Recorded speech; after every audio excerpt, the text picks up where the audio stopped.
നിങ്ങളൊക്കെ വിചാരിച്ചതുപോലെ തയ്യൽക്കാരൻ മരിച്ചില്ല.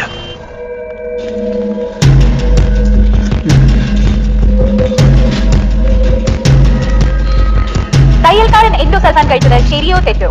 ചർച്ചയിൽ പങ്കെടുക്കുന്നവർ എൻഡോസൾഫാൻ കമ്പനിയുടെ മാനേജിംഗ് ഡയറക്ടർ, പിന്നെ PC ജോർജും സ്ഥിരം ചർച്ചാ തൊഴിലാളികളും. ഇപ്പോൾ കിട്ടിയത് തായങ്കരയിലെ തയ്യൽ തൊഴിലാളി സംഘടനയായ തങ്കമ്മയുടെ സംസ്ഥാന പ്രസിഡന്റ് കേരളത്തിൽ നാളെ ഹർത്താൽ പ്രഖ്യാപിക്കും. മംഗലശ്ശേരി കടക്കുന്നതിന് മുൻപായി തയ്യൽക്കാരൻ ഇമ്മീഡിയറ്റ് ആയിട്ട് പിടിക്കണം. ബോംബെ ഓപ്പോസിറ്റ് ഗ്രൂപ്പ് ആയതുകൊണ്ട് ഹാഫ് ആൻ അവറിൽ ഡോണർ എത്തിക്കണം. ഓക്കെ. ഭാഗ്യം ഹീറോ വിഷം കഴിച്ചത് നന്നായി. ഇല്ലെങ്കിൽ വാങ്ങിക്കൊള്ളാത്ത ഒരു അസുഖത്തിന്റെ പേര് പറയേണ്ടി വന്നേ. അതെ അതെ, മണി ഓർഡർ അല്ലേ? മണി ഓർഡർ അല്ല, കത്താ നിനക്ക്. ഇന്നത്തെ കാലത്ത് ആരെ കത്തെഴുതുന്നത്? പോളിബ്യൂറോ ഹൈക്കമാൻഡ് അല്ലാണ്ട്.